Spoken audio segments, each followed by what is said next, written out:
मन की है। और ये जो अंतःकरण चतुष्टय है, कहने के लिए चतुष्टय है, वैसे तो एक ही है।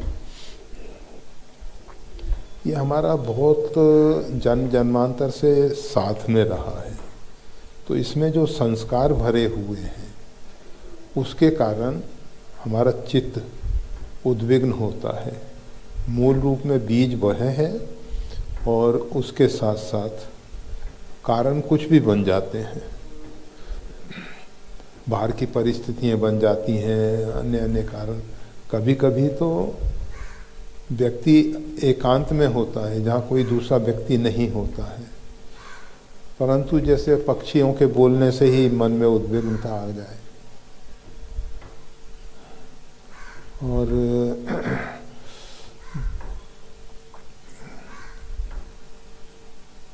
अब देखा जाता है वो तपस्वी का चरित्र में पक्षी ने ऊपर से विष्टा किया और उसकी दृष्टि उस पर गई और उसको जला के उसने खाक कर दिया, भस्म कर दिया। ये सब मानसिक उद्विग्नता के ही परिणाम हैं। अगर हमारा मन शांत हो जाएगा तो फिर बाह्य परिस्थितियां जो भी हैं वो हमको चलायमान नहीं कर सकेंगी। ये बाहर की जो परिस्थितियां हमको चलायमान कर रही हैं, हमारा मन जो है अभी शांत नहीं हुआ है। वैसे मन स्वभाव से शांत है, परंतु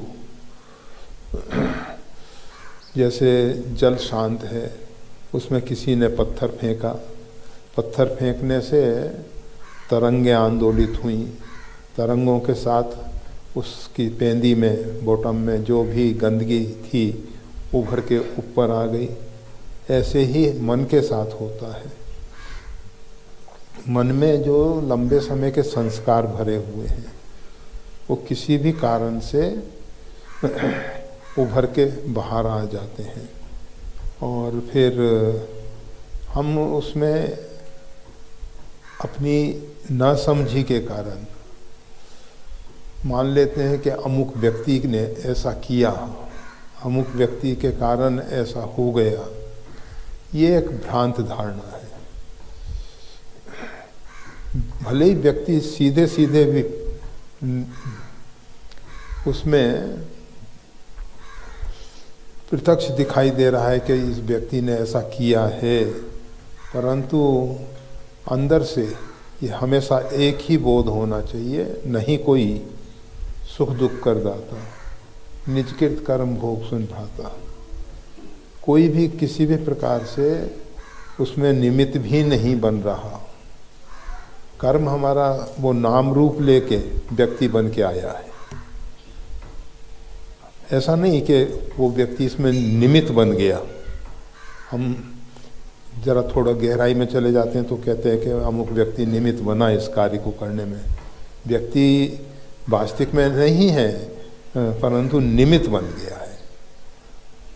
परंतु जो उत्तम साधक है वो उसमें उसको निमित्त भी नहीं देखता। वो उसमें देखता है कि हमारा ही कर्म इस नाम रूप को धारण करके वेश बदल के सामने आके खड़ा हो गया और उसने ऐसा किया है। जब तक हमारी मानसिकता इस प्रकार की नहीं होगी तब तक चित्त शांत नहीं होने वाला है। जब तक हम दूसरों में दोष दृष्टि कर रहे हैं कि अमुक व्यक्ति के कारण ऐसा हुआ है, तब तक शांत मन होने वाला है ही नहीं। वो तो व्यक्ति जो है, दूसरा व्यक्ति जो भी है,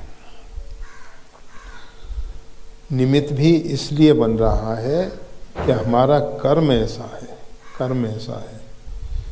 कुछ लोग कहेंगे कि हमारे ये पूर्व का परिणाम है, पूर्वकृत कर्म का परिणाम है, अथवा ये हमारे नवीन कर्म हैं, अथवा उसके नवीन कर्म हो सकते हैं, उसकी तरफ से ये नया कार्य हो रहा हो। और इस प्रकार की जो भी धारणाएं हैं, मान्यताएं हैं, उनको चित्त में स्थान देने से हमारा चित्त शांत नहीं हो सकेगा, नहीं हो सकेगा।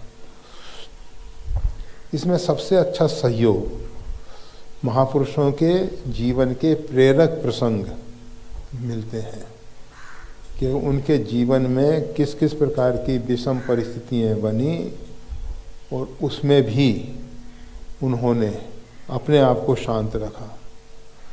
वो हमने महाराणा प्रताप के विषय में एक घटना पढ़ी थी। महाराणा प्रताप जो हैं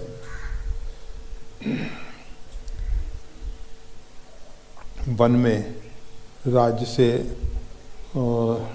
राज छोड़ के जाना पड़ा था। मुग़ल बादशाहों ने उनके राज पे अपना आधिपत्य कर लिया था और उनको वन में जाना पड़ा। उन्होंने किसी भी प्रकार से पराजित होके संधि स्वीकार नहीं की और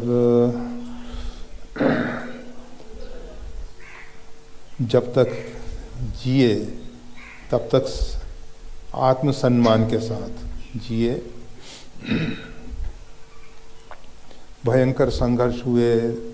उन संघर्षों में दोनों ही, कभी वो पक्ष कभी ये पक्ष, और फिर अपना जो भारत है उसमें जो भारतीय राजा हैं वो आपस में ही एक दूसरे से टकरा के टूट रहे थे। तो ऐसी स्थिति थी। आपसी राग द्वेष के कारण, बेमनस्यता के कारण एक दूसरे को पराजित कराने में वो ही सहयोगी बन जाते थे। वो कहते हैं कि घर का भेदिया लंका ढाए। वैसे तो वो बात अपने आप में अन्य दृष्टांतों में तो सही है, परंतु राम रावण प्रसंग में नहीं, क्योंकि फिर भी भगवान श्री राम ने अपनी रामलीला में ये दिखा दिया कि अगर अपना ही परिवार का कोई सदस्य इस प्रकार से टूट जाता है तो परिवार किस प्रकार से नष्ट हो जाता है, बिखर जाता है। जो भी है, तो हम वो सारांश में ये बता रहे थे। महाराणा प्रताप वन में बहुत कष्टमय जीवन जी रहे थे। कहा जाता है कि घास की रोटी, अब वो वन में इंगूदी इत्यादि होता है, वन में सामा भी होता है और भी बहुत से धान भी होते हैं। तो किसी भी प्रकार से, परंतु कहा जाता है कि घास की रोटी वो भी कभी कभी ऐसा हो जाता था, 2-2, 3-3 दिन भूखे रह जाना पड़ता था, नहीं मिल पाती थी। उनके साथ एक उनकी लड़की और एक छोटा बच्चा साथ में थी। दोनों छोटे ही थे। लड़की बड़ी उम्र की थी, मतलब बच्चे से, लड़के से बड़ी उम्र की थी। एक दिन ऐसा आया कि 3-4 दिन भोजन की व्यवस्था नहीं हो सकी। बच्चा परेशान और कहीं से किसी प्रकार से थोड़ा सा अन्न इकट्ठा हुआ जिससे एक रोटी बन पाई। तो माता पिता ने, महाराणा प्रताप और उनकी पत्नी ने बच्चे और बच्ची के लिए आधी आधी रोटी दे के कहा कम से कम ये थोड़ा पानी पी लेंगे। दोनों को आधी आधी रोटी दे दी गई और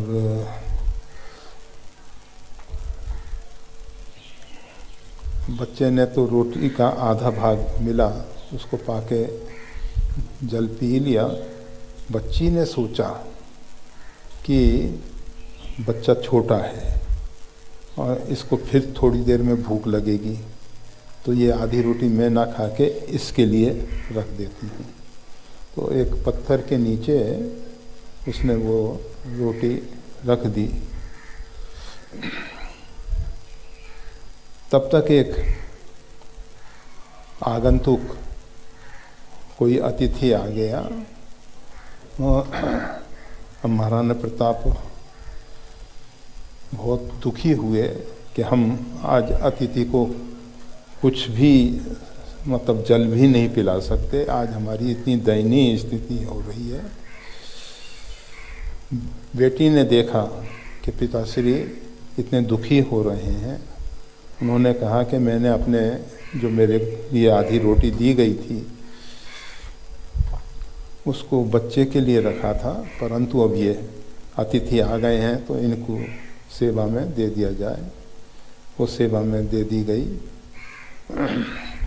अतिथि जल पान करके अपने आगे बढ़ गए। हम केवल ये बताना चाहते थे कि ये जो संस्कार हैं बचपन से, ये कोई इसी जन्म के संस्कार नहीं हैं, और दोनों इसमें बहुत सी बातें समझने की हैं। एक तो आज जो इतिहास में ऐसे क्रूर शासकों के इतिहास पढ़ाए जाते थे जिसमें आज परिवर्तन हो रहा है, तो उसकी लोग बहुत आलोचना कर रहे हैं कि इतिहास बदल रहे हैं, ये बदल रहा है। परंतु इतिहास बदल नहीं रहे हैं, जो सही इतिहास भी हैं उनको भी प्रकट कर रहे हैं। और जो बच्चों के जीवन में आज वो महाराणा प्रताप की बच्ची का इतिहास मतलब बहुत अधिक प्रकाश में आना चाहिए, जिससे लोग समझ सकें कि छोटी बालिकाओं में भी, भारतीय बालिकाओं में इस प्रकार के संस्कार रहे हैं। और बच्चे जब उनको पढ़ेंगे तो उन चरित्र को अपने मन मस्तिष्क में रख के उनके जीवन में भी परिवर्तन आने की संभावना पूरी है। और जब एक क्रूर शासकों के इस प्रकार से इन्होंने आक्रमण किए, इस प्रकार से नरसंहार हुआ और ये हुआ, तो उनसे क्या प्रेरणा मिलेगी, क्या प्रेरणा। परंतु इस प्रकार का अगर कोई कार्य करता है तो लोगों को बुरा लगता है, जो भी है। हम सबकी मानसिकता बहुत गिर गई है, बहुत गिर गई है।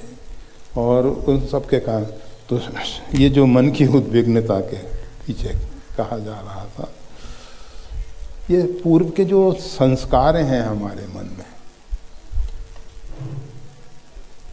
एक बच्चा है जो भूखा है, परेशान हो रहा है, स्वयं भी परेशान हो रहा है, अपने माता पिता को भी परेशान कर रहा है।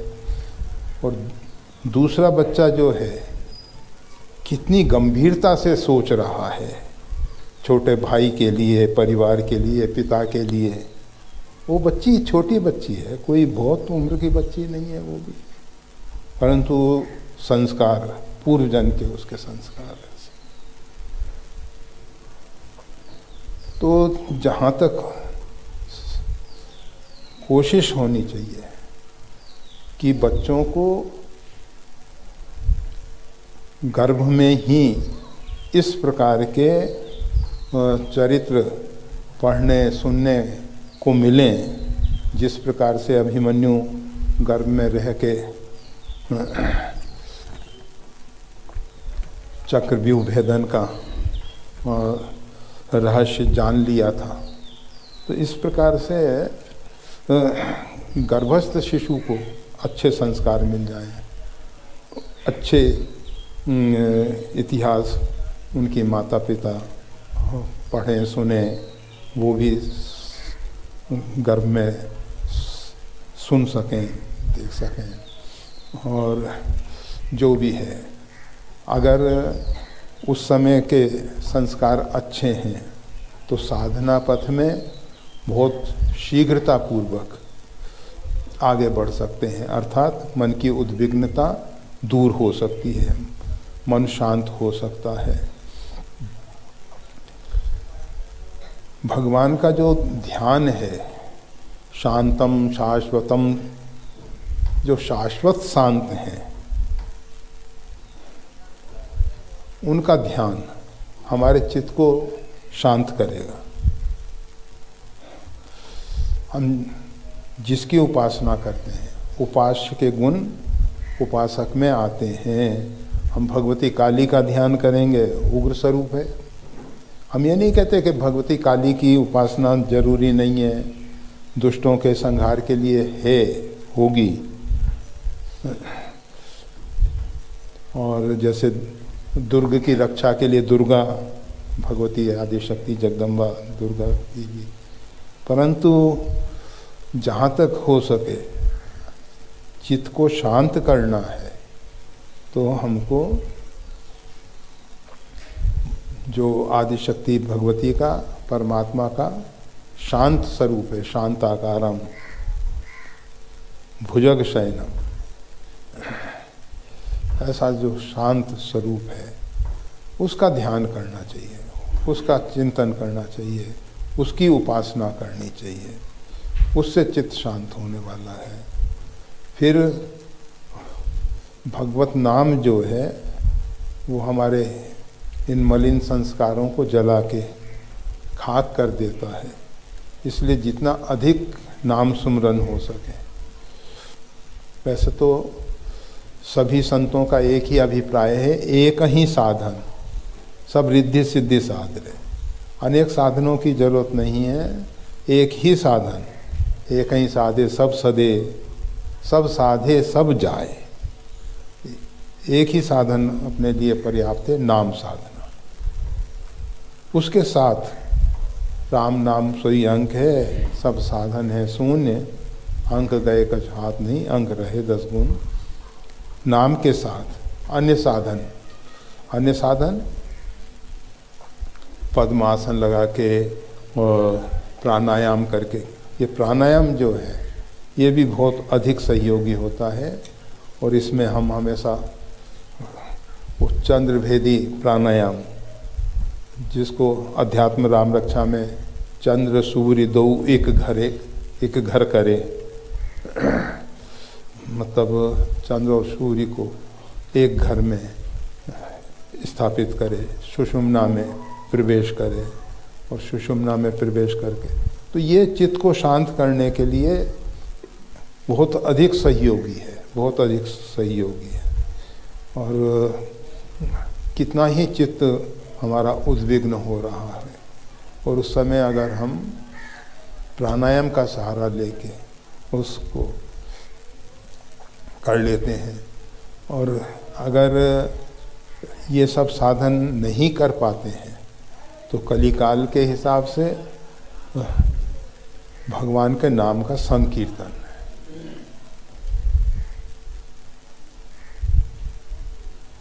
मतलब एकांत में भगवान को बहुत उच्च स्वर में पुकारें, क्योंकि बाहर तो जल्दी कठिन हो जाएगा, इसलिए साउंड प्रूफ रूम हो और उसमें ही अंदर खूब अधिक उच्च स्वर से भगवान को पुकारें।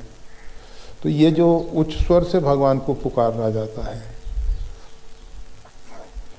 हमने आपको बताया था, शायद ख्याल रहा हो न रहा हो, मध्य प्रदेश में एक ईंट खेड़ी गांव, वहाँ का एक ब्राह्मण, ब्रह्मा महाराज कह रहे थे उसको, तो वो व्यक्ति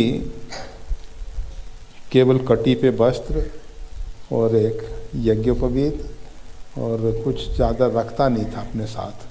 कहीं भी ठंडी का मौसम है तो किसी ने ओढ़ने को दे दिया तो रात्रि में ओढ़ के सो गया, नहीं तो अपने कुछ। उसके जीवन में एक घटना घटी। उसने वैसे स्कूल वगैरह बनवाए, बहुत कुछ काम किया, अच्छा काम किया। कलेक्टर के पास जाके बैठ जाता था कि नहीं ये काम करना होगा तुमको, और उसके अंदर जो आध्यात्मिक ताकत थी उसके कारण उसकी बात मानी भी जाती थी। ऐसा तो अच्छे काम किए, संग्रह नहीं करता था कुछ, और बिल्कुल त्याग में, जैसे महात्मा गांधी एक धोती लगाए और एक लाठी लिए, आगे के जीवन में ना। पहले का जीवन में उनका पूर्वार्ध दूसरे प्रकार का रहा, उत्तरार्ध दूसरे प्रकार का रहा। ऐसा त्यागमय जीवन था उसका। तो एक बार जंगल में जा रहा था, हाथ में उसके एक चांदी का कड़ा था। अब चोर बदमाशों ने देखा कि इसके हाथ में वो चांदी का कड़ा है, तो उससे छीनना चाहा और उसने पुकारा, हनुमान जी महाराज बचाओ। और देखते देखते बानर आ गए, जैसे प्रयागदास जी के जीवन में हुआ था। इसी प्रकार से ये अभी वर्तमान की थोड़े समय पूर्व की घटना है। तो बानर आ गए और उन बदमाशों को सब भगा दिया। इसी प्रकार से अगर हम, जब हमारा मन उद्विग्न है, उस समय भगवान को उच्च स्वर से पुकारें, प्रभु कृपा करें, करुणा करें, हम आपकी शरण में हैं, आप आके रक्षा कीजिए। तो जब इस प्रकार से अंदर से सही ढंग से हम उनको पुकारेंगे, उच्च स्वर से, इसलिए कि वृत्ति एकाग्र होती है उच्च स्वर से। और आप अगर धीरे कर रहे हैं तो चित्तवृत्ति उतनी एकाग्र नहीं हो पाती है। उच्च स्वर में चित्तवृत्ति, वैसे तो कबीर साहब जब कहते हैं चींटी के पग नूपुर बांझे, मेरा साहिब सुनता है, और ये क्या वो परमात्मा बहरा है जो तुम इतने जोर से चिल्लाते हो, अपने यहाँ हो भी हर जन्म सुख दाम तर्जनम दूता नाम सी हम रामेति गर्जनम, गर्जना है वो जोर से गर्जने की बात की गई है। उसके पीछे जैसे शंख नाद में पूरी ताकत श्वास की वहाँ लग जाती है, चित्त शांत हो जाता है। और इसी प्रकार से तीव्रता पूर्वक उच्च स्वर में भगवान को पुकारने से उद्विग्नता दूर हो जाती है। और बस भगवान से एक ही प्रार्थना करनी है कि प्रभु पाहि माम, पाहि माम, पाहि नाथ कही पाहि गोसाई, भूतल परौ लकुट की नाई हो। कहीं भी भगवान तो सब जगह परिपूर्ण है। ऐसा नहीं है कि मंदिर में जाके ही हमको पुकारना होगा। मंदिर में आप निसंकोच भाव से परमात्मा को नहीं पुकार सकोगे, और अपने घर में बंद कमरे में निसंकोच भाव से आप पुकार सकोगे। वन में एकांत में जहाँ कोई आपकी दृष्टि में नहीं दिखाई दे रहा है, नहीं सुनने वाला है, तो इस प्रकार से चित्त को शांत करने में ये सब सहयोगी हैं। फिर अपनी जो खुराक है वो शुद्ध सात्विक होनी चाहिए। अगर हमारी खुराक जो है, भोजन जो हम लेते हैं, वो शुद्ध सात्विक नहीं है तो उससे भी चित्त उद्विग्न होता है। फिर भोजन बनाने वालों ने भोजन किस प्रकार से बनाया है, किस प्रकार का चिंतन करते हुए। वैसे अभी वर्तमान में तो हमारे ऊपर भगवान की कृपा है कि वो दया रामदास जो भोजन बना रहा है, रोज़ काफ़ी अधिक नाम जप कर रहा है, बहुत अधिक संख्या में नाम जप कर रहा है। तो अच्छा है, कृपा है भगवान की। तो भोजन बनाते समय किस प्रकार के भाव हैं, विचार हैं, उनका भी असर होता है।